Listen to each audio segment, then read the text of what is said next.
Hello and welcome to the Becoming Your Highest Self podcast. I'm your host, Macy Renee, and we are going on a journey together, my friend.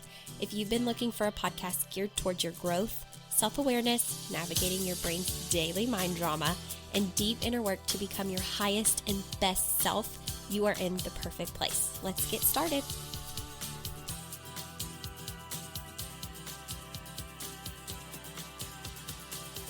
Good morning. Welcome back to another episode of Becoming Your Highest Self podcast. I'm Macy Renee, and I am so excited to have you here with me. If you're a brand new listener, welcome to the podcast. Reach out, introduce yourself, let me know how you found me. And if you are a returning listener, I always love hearing from you, and I love you and appreciate the support more than you can ever know. So today we're going to talk about the human part of success. And the reason being is that recently I hit a milestone in my business that really blew my mind. It's something that I have imagined for a very long time and at times felt beyond impossible. And I think that it's important to talk about while it's still raw and fresh. I almost didn't even share this milestone. I made like a general post about it on my social media, but I almost didn't even share it because a lot of emotions came up that I was not expecting. And I think whenever we hit certain goals in our life, we think we're going to feel one way, and then whenever they happen, sometimes the way that we thought we would feel and the way that we actually feel are very different. And I also just wanted to talk about the fact that success looks so different for every single person and how we all have our own definition of success. Like potty training your kid for the very first time and them using the potty is success, right? It can be considered success. Getting a brand new job and leaving a job that you hated, but you were so afraid to leave, that's success. Getting pregnant, that's success. Getting married, especially when you've been in a lot of crappy relationships in the past, that's success. Success is so different for each and every person and can mean something different to each and every person. And it's not just about huge, milestones or things like that. It can absolutely encompass that, but success is unique to each individual and whatever your definition of success is. And so I think that that's really important to distinguish because we often as humans sometimes compare ourselves to other people and what we think is success. But even your little wins each and every day are a success. When you learn something new, when you hear something even on a podcast that blows your mind and helps you see something different than maybe you did before, that can be considered success. And so it's really important to know that up front. But I wanted to talk about the human part of success, like whenever you hit a goal or achieve something that at one point maybe felt impossible. And I thought I'd do that through sharing a little bit of my story as well and what has kind of come up for me and how I've gotten to this point. So we'll start with the fact that from a very young age, I have been a dreamer. My head loves living in the clouds. I love it. I love dreaming. I love imagining. I knew from a very young age a lot of the things that I wanted in adulthood. And I think part of that was, my childhood was rough at times. I grew up in a lot of childhood trauma from being really little all the way up until young adult years, especially before I learned how to manage it all and navigate it all. And I think that dreaming was my way of kind of escaping that fight or flight response. Like I would be very emotionally triggered by something, but I could go inside of my mind and my imagination, which was really, really big as a kid, and, think of all the things that I wanted to be able to do and have and where I wanted to go and what I wanted to, experience. And it felt really, really good to do those things. And so I believed that I could do anything basically, until the world, when you grow up, tells you that you can't, or tells you to be realistic or logical or safe. Do the safe thing, do the smart thing. And I think a lot of us end up living our life, just kind of surviving, just kind of on autopilot and not really stretching ourselves too much because it feels so scary, because what's required of you to stretch means leaving your comfort zone, means being very uncomfortable, means a lot of negative emotions at times. And I've certainly experienced those things. So I've had a long journey to even get to this place of being an entrepreneur, working for myself. Like, it has not been easy. And I think that is another reason I wanted to talk about this on the podcast, because I think when we see someone experience something that we consider success, we start to compare ourselves to their success, and we get very curious on the how. Well, how did you do it? And I want you to know it's never about the how, it's only ever about the who they became in order to achieve it. So, of course, there are steps of like how, and we can even talk about that. But it's really more about who you become in the process. And I have had to experience many layers coming off of limiting beliefs and thoughts about success and what success looked like for me, and not comparing myself to other people, and recognizing when I am emotionally triggered or activated, and how that shows up for me in my life. And so I've learned a whole lot. When I was really little, if you would have asked me what I wanted to be when I grew up, I wanted to be an author. I wanted to write books. I loved writing. I still love writing. I think a book is definitely in my future, but it doesn't feel like the right time right now, but stay tuned. You never know. But I wanted to be an author. I actually won a state award for a book that I wrote in second grade called The Secret Locket. We all had to write books in my elementary school, and they submitted them to the state, and so did a bunch of other schools. And I won. I won bronze and silver for my book. And so I wanted to be an author for a while, and then I dabbled even as a kid into entrepreneurship. I loved arts and crafts. I loved being creative, and I would make a bunch of little crafty things, and I would sell them to my classmates for like 5 cents, 10 cents, $1. Just make money doing creative things. So I didn't even realize it, but really young, I guess my entrepreneur spirit was lit up.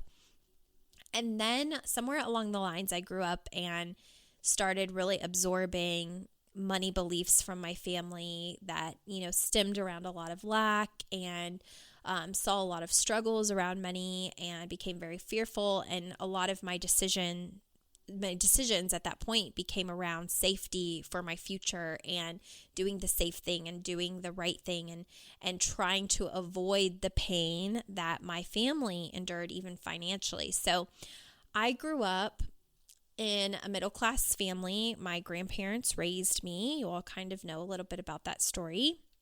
My grandparents were very hard workers. My grandma was a special needs bus driver for over 30-something years for the county, like the public school system in Louisville. And my papa was always that blue-collar, really hard worker, always doing the dirty job. So like when my mom was little, he was a hog butcher.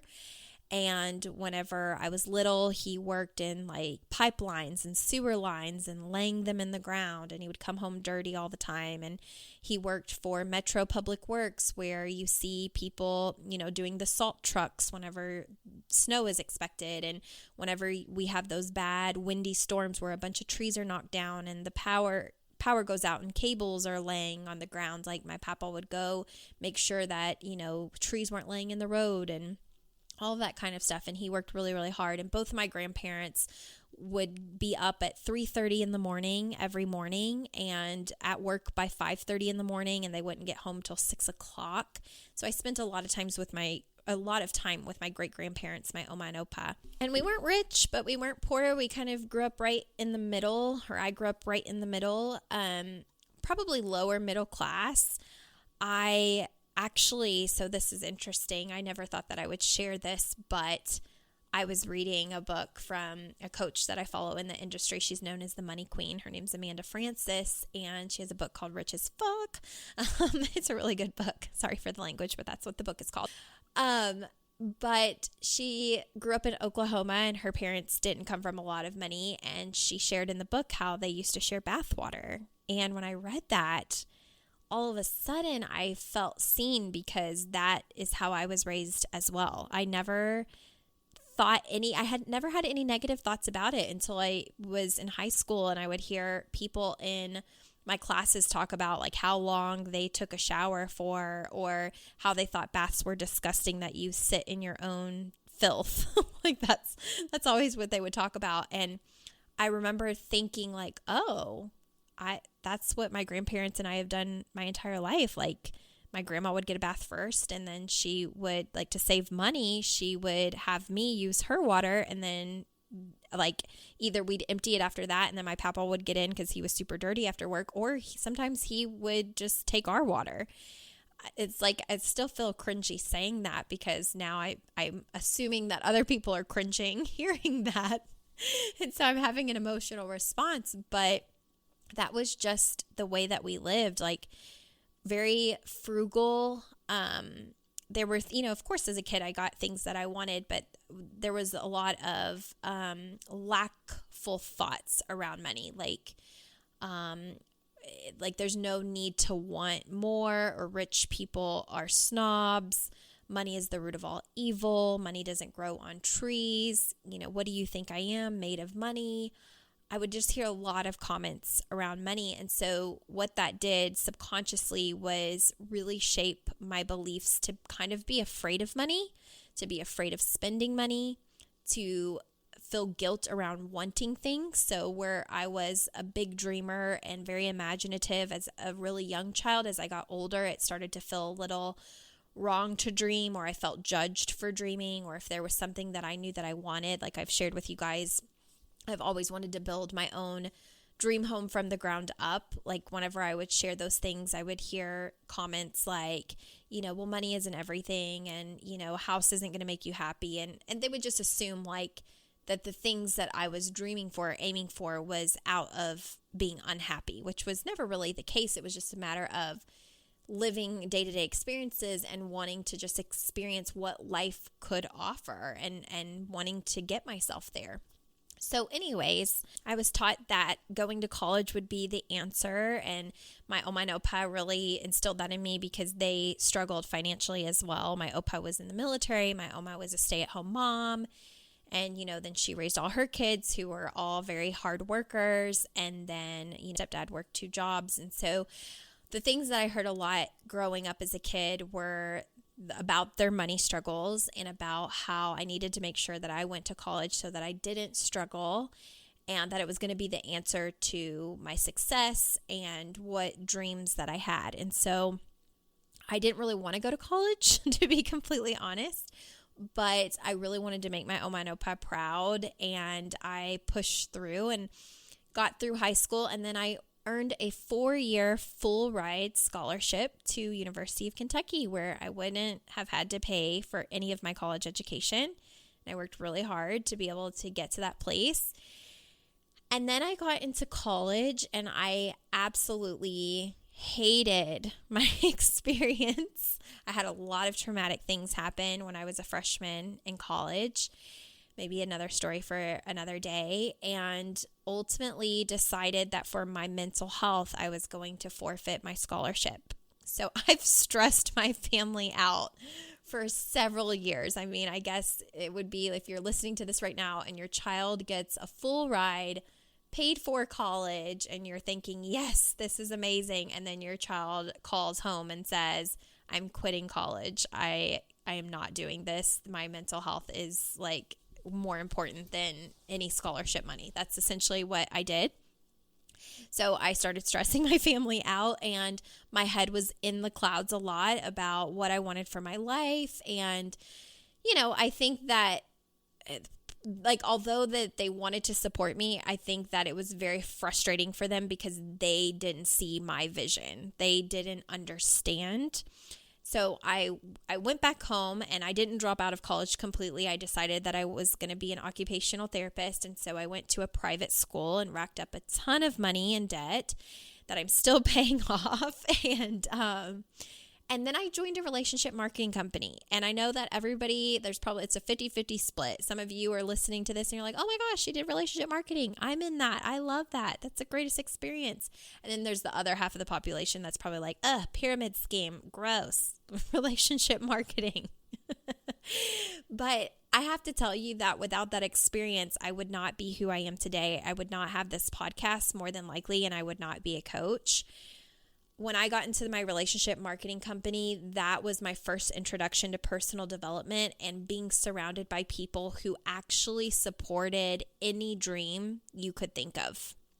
And I am so grateful for that every single day. I don't obviously do the company anymore, but when I was in that company, like I said, the people that you surround yourself with is so important. And basically what it looked like is I would share these big, huge dreams with family and friends and get responses about, haha, I'll believe it when I see it, or, oh, you really think you're going to be able to do that, or, yeah, some people get that kind of success, but it's not for everybody, and not everybody has the ability to do that. And so there was always like kickback whenever I would share like big goals and dreams and things I wanted to accomplish with people that I loved, that I was seeking, wanting the support from. Oftentimes it was like pushback and doubt, and, maybe it triggered something in them where they maybe wanted it to, but didn't know how to get it. And so it just felt easier to, kind of poke at it.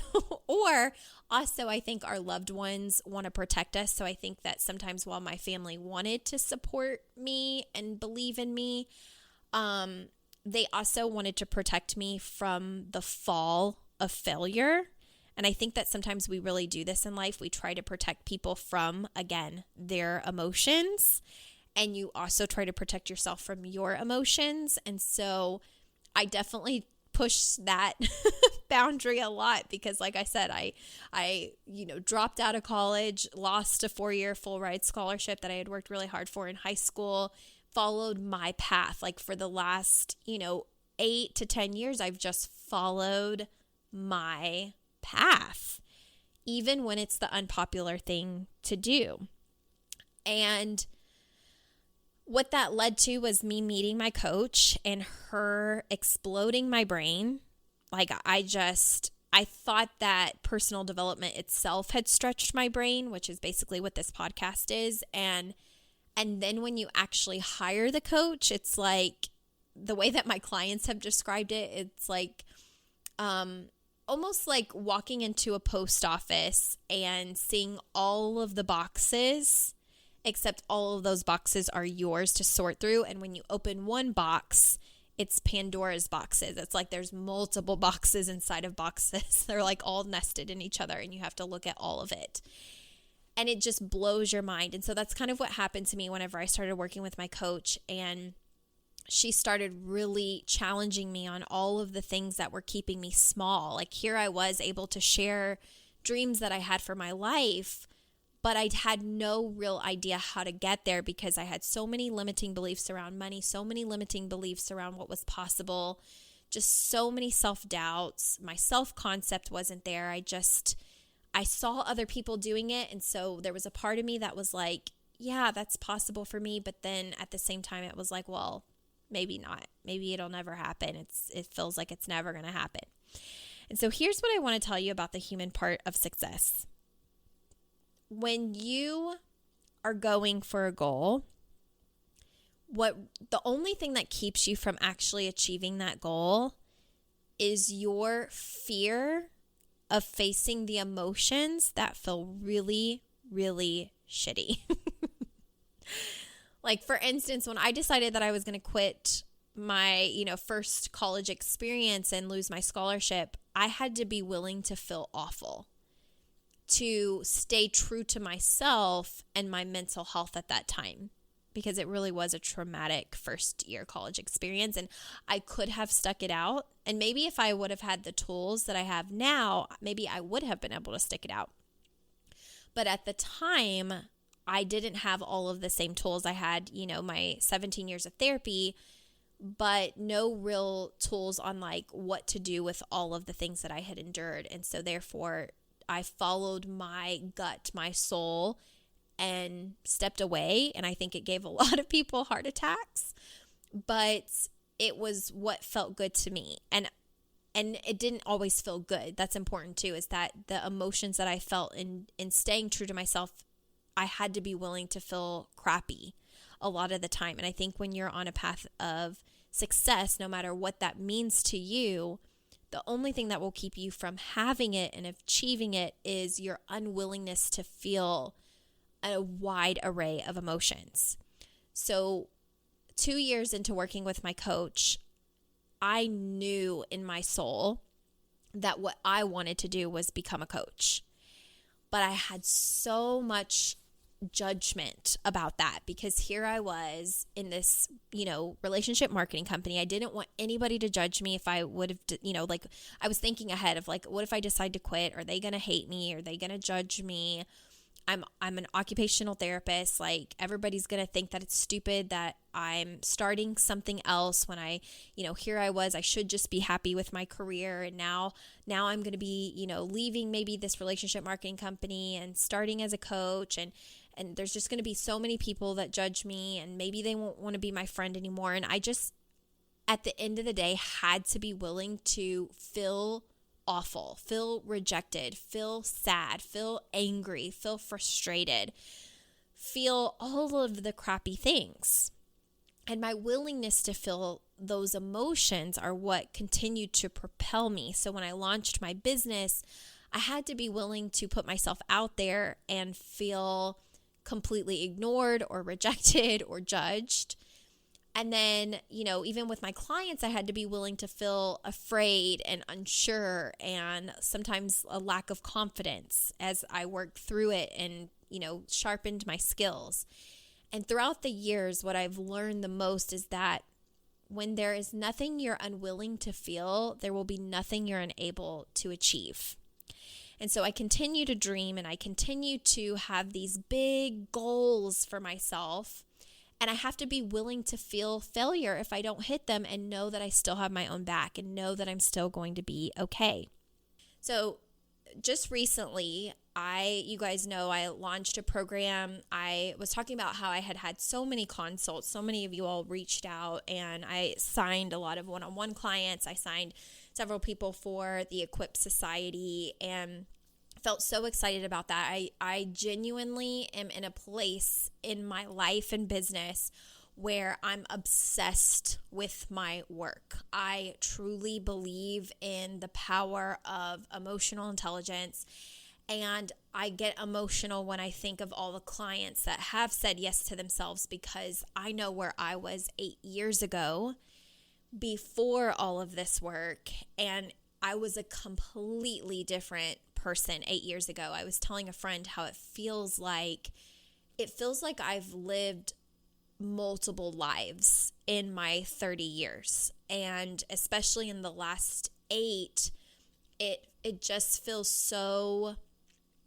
I just feel like I'm living a completely different life because of the work that I've done. And so when I'm looking at all of these clients that have decided like now is their time, they're going to say yes to themselves, I get really emotional because I know from the depths of my soul that their life will never be the same from them applying this work. Like they will never go back to the same exact person that they were before saying yes. It's not possible unless they're super resistant and don't show up for themselves at all. And so I get super emotional when that time comes for each individual because it's like, oh my gosh, you're only ever one thought away from your life changing forever. And so I'm really witnessing that in people. And I recently, put out the body of work, the Equip Society and everything. And I've just been focused on who I want to help and being in service and creating a ton of value and getting my work out into the world. And what it created was a $24,000 month. And to even say that out loud blows my mind. First of all, I didn't even want to celebrate it because it just felt like it wasn't real.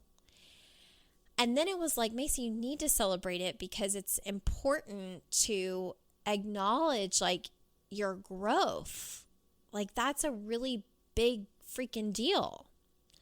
But then what happened was I allowed just whatever emotions to come up, and I felt so many. It was like I felt disbelief. Like, how did you get here? How did this happen? Is this really real life? I've felt, this is going to sound weird, but I felt grief, and I might cry. I'll try not to.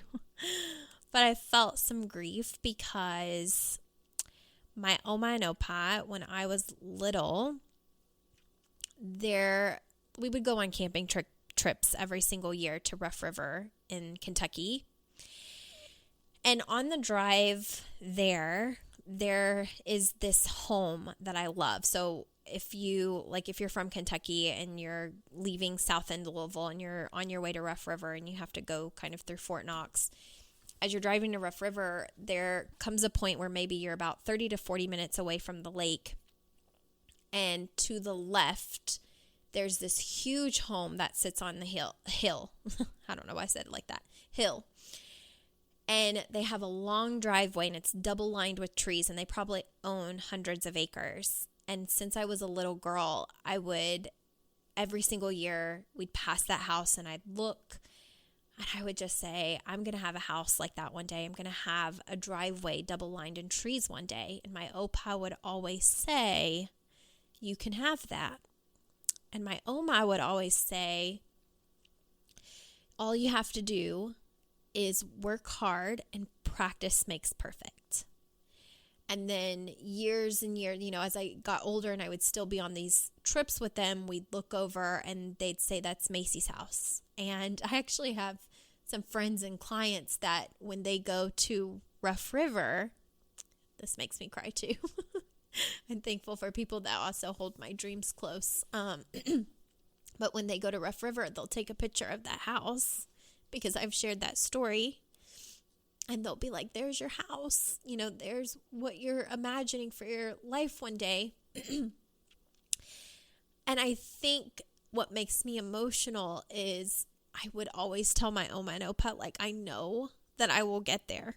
I don't know how. I know that I might be disappointing you because I gave up a full ride, scholarship to college, which who the hell does that?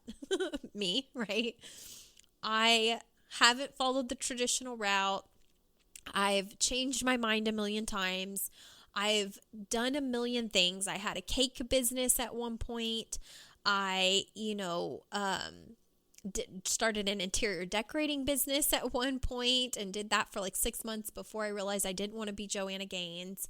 I was in relationship marketing and did that for several years and then realized like that wasn't what my heart was calling me to. And then I started coaching, and it was like the first thing that felt like home for me, like what I really, really loved. But I have spent years also, even when my Oma and Opa were still alive, like crying because I couldn't afford to invest in something that I deeply felt would push my growth. And my Opa emptied his bank account right before he died, which was like, I think it was less than $3,000, but I was sharing how important it was for me to go to this coaching retreat that I just shared with you guys on the podcast. And he wanted to see his grandkids get the last bit of money that was in his savings for each grandchild that he had collected through picking up like aluminum cans on the side of the road when he would walk. He would pick up like empty Coke cans and Pepsi cans, and he would turn them in for money, and he would take that money and he'd put it into savings accounts for his grandchildren and great-grandchildren. And I was sobbing one year when I wanted to go to that retreat that was $3,000, and my Opa is the one that took me personally to the bank and emptied his account so that he could see that I was going to get the money. And I used that money to go to that like 3 or 4 day retreat for $3,000, which I shared on the podcast recently, changed my whole life. And And I get emotional thinking about it because I know that they believed in me so deeply, but they were also always so worried about me because I've had a negative bank account more times than I can tell you. I have had to borrow money from my grandparents because I had underpaid what the IRS wanted, right? And then the IRS had, basically been like, okay, here's a payment plan, but here's how much interest you're freaking going to pay because you weren't responsible. So I've been in that hole before. I never want to be there again. And I've had months of 0, 0, 0, 0 where I'm like, oh my God, I don't know how I'm going to do this. And I've had, moments of, I don't know if I can do this. And I've had moments of like self-doubt and wondering if I'm good enough and comparing myself to other people and even, other businesses. And I've thought more times than I can count, should I just go back to what's safe? Should I just go back and be an OT, or should I just go back and get a part-time job? And there's nothing wrong with any of that. If you are in entrepreneurship and you have to do that to keep a roof over your head, do that. And there's been certainly times where I've thought, oh my God, we're going to live in a box. Like I remember 2 years ago when COVID happened and I lost my OT job and they didn't have a way for us to work yet. And we were going to be off like 6 or 7 weeks before there was ever a solution. And I was praising God that I even had the little bit coming in with my business. But I remember crying so often thinking, oh my God, we're literally going to have to sell our house and go live in a box. And it was the most terrifying thing ever, like so terrifying. So when I hit that, I had this rush of emotions like I have betted on me for years, even when people thought it was crazy, even when people didn't get it, even with people who didn't understand. And I've just had to trust in me the whole time, and nobody's been able to hand it to me. Like I've had to build my belief, build my self-concept, come up with enough value to even provide for you guys, to even make it appealing. And the only way I've even been able to do that is all the work. Like what draws you into the podcast is the work I've done on myself. What draws you into coaching and hiring me as your coach is literally the work that I've had to do on myself. And that's why I am such a fighter for you guys and such a fighter for your dreams, and why I continue to show up. Now it's 117 weeks I've showed up on the podcast. 117 weeks, not getting paid a dime from it, not adding in ads, not doing any of that. Just purely wanting to help you get out of your own limits, to know that when you're willing to feel any emotion, you can have anything. That when you're willing to manage your mind, the sky is the limit.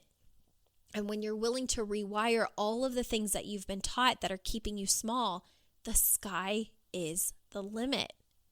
But the human part of success is like you will hit a milestone and your brain will try to discount it or tell you like it was a fluke, or that like your brain just does crazy things. My brain has been doing all of those things. And I think back when I would have $0 months, I'd be like, oh, I'll feel totally safe whenever I'm making like a lot of money per month. Like when I'm making 10K or more a month, like then I'll feel safe, or I'll feel secure, or I'll feel like I've made it, or I'll feel like we think we're going to feel a certain way when we hit the goal. And a lot of times that's what drives us to the goal, right? Like even if it's like, oh, I'll feel better whenever I get a new house, or I'll be able to go after my dreams whenever my kids are grown, or I'll feel better in my relationship whenever he changes or she changes.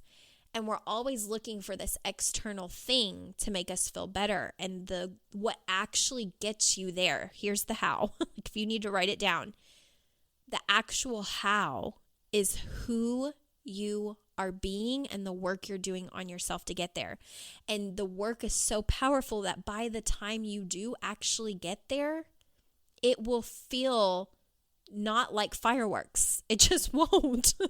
A lot of times. I mean, it does in a way, but like you think you're going to feel all of these amazing emotions. But if you've been doing the work to become that person for a really long time, by the time you hit it, it doesn't feel like this big aha epiphany. Oh my God, I made it. It's like I've had to believe that I was this version of myself, that I was this woman, that I was capable of this for years before actually being able to do it.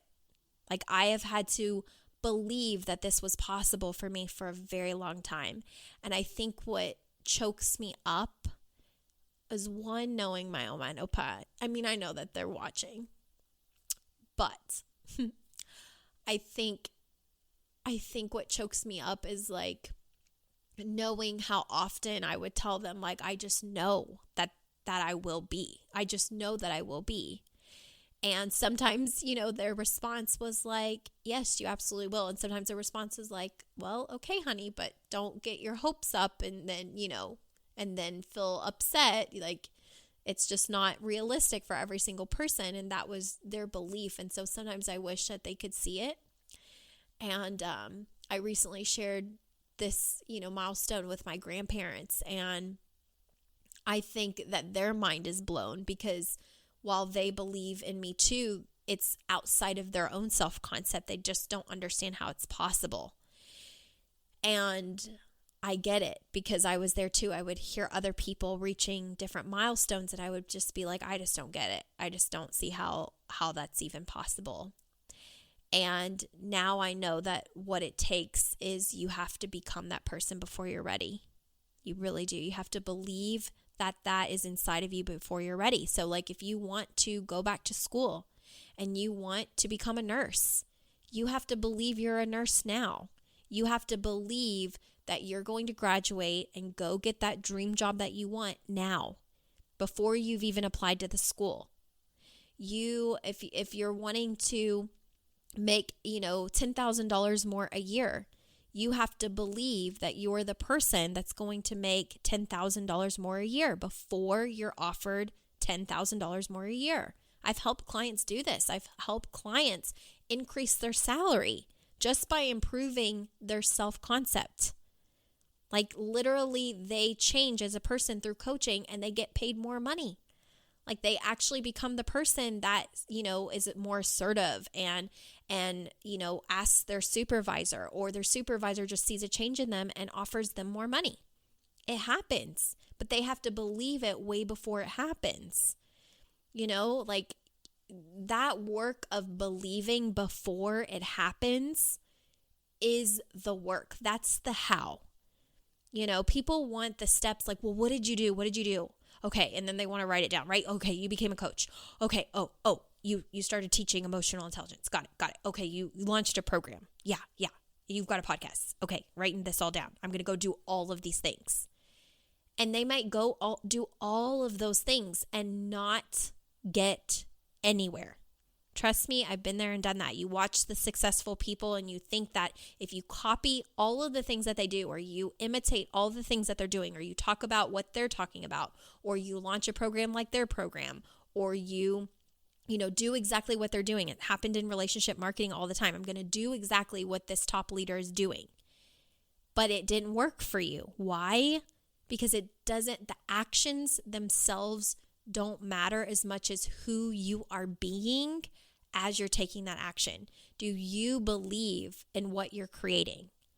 I had to believe this was possible in myself when I walked away from college, like the first round, right? When I walked away from my full ride, I had to believe in this version of me whenever I was in relationship marketing and just knew as successful as possible. I didn't know how, but I just had to believe in that part of myself. I have had to, like I said, be willing to feel all kinds of emotions. I have been very meticulous around who I spend my time with. If they're not lifting me up, if they're not holding my dreams close, if they're not the people sending me a photo of a dream home that I've shared with them, that I shared, a story with them from when I was little, if they're not that, then I don't spend the majority of my time with people like that.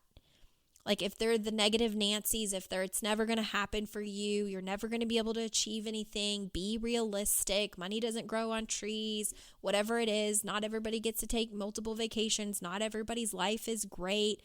Some people are born with a silver spoon in their mouth. Some people haven't struggled like us. I had all the struggle. I grew up with a very traumatic childhood. A lot of people, when they meet me and know my story and learn my story, they're like, how are you okay? Like, how are you normal? How did you not end up in a totally toxic, awful situation? How are you not addicted to alcohol or drugs? Or I get asked that a lot when people learn my story. And I can only say by the grace of God, 17 years of therapy, 6 years of coaching, and always willing to bet on myself. And I know that this is just the beginning. And I thank you for listening to this podcast. If you feel triggered by any of it, ask yourself why. It would be really good to turn inward. I used to listen to stuff like this and be triggered and be like, well, good for them. Poor me. You know what I mean? So if you feel triggered, it's okay.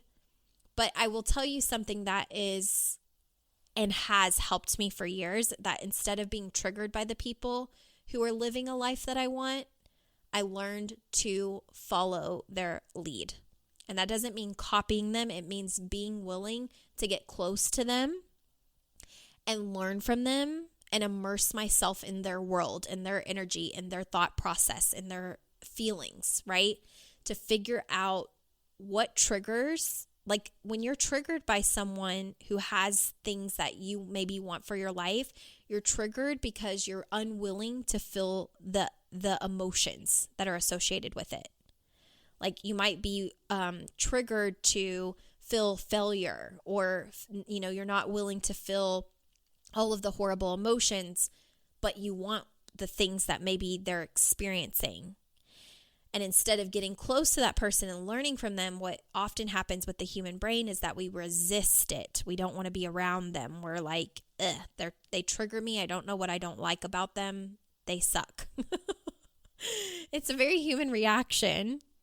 But what I would encourage you to do is like notice if any of this makes you feel any negative emotion and sit with it and try to understand it, especially when there's old money wounds and stuff like that. Like I have had to work through so many freaking money beliefs to even achieve this. Like, because I grew up with the most negative money mindset from the way that I heard, like the way that money was talked about growing up. Like that is, I think, also what kept me from even being able to achieve the things that I have here currently, because I made money mean something negative about me, about other people, about it making, it makes you evil or you're a bad person or like all of the things. So just notice like what comes up for you listening to this. And, I think if you feel like, oh my gosh, it's possible. I'm here to tell you that I'm so thankful for the people, because some people also may feel like, why did people talk about their numbers? And I kind of have felt that way too in the past, but here's what I'm so thankful for. I'm so thankful for me, the women in life that have talked about what they've been able to achieve, because it's like it gave me permission to know that it was possible for me. It was like, if they can do it, I should be able to do it, right? Like they're not a special unicorn. I'm not a special like little unicorn. Like if it's possible for them, is it possible it could be for me too? And without them being willing to share those things, I don't know that I would have ever allowed myself to stretch and dream so big. So watch your circle, watch what thoughts you're having, watch your triggers. And if I can support you in any way, reach out. And I think what I attribute so much of my success to is building up my emotional intelligence, of being willing to learn how to navigate my emotions when I'm stressed, learn how to be more flexible, learn how to be emotionally self-aware, learn how, like what comes up whenever I'm triggered, learn how to, engage with other people, especially people that maybe are triggering me because they have something I want and I don't know how to have it yet. Like all of those skills require emotional intelligence. And so if this resonates with you and you want to be able to build your EQ so that you can achieve whatever it is that you want, it doesn't have to look anything like my journey, but you just want the skills to be a better parent, to be a better husband or wife, to go after your dream career, to change jobs because you're miserable at your current job, to want more, to even just have more, to do whatever you want. Join us in the Equip Society. I'd absolutely love to have you. It is open all the time. Go to MacyRenee.com. Work with Macy, the Equip Society. As soon as you're in, I will be in contact with you. We'll get you all set up. You have lifetime access to the program. You'll get to find out exactly what your EQ is with a 20-page report after taking a 133-question assessment and a one-on-one call with me to discuss exactly how you're scoring and why. And then you get access to weekly live coaching and 40 plus modules to learn how to strengthen your EQ. It's the place to be. I love you guys so much. Thanks for holding the space for me. This felt very scary, but I did it. And I hope that inspires you to go after all your dreams and know that you can do it. I love you.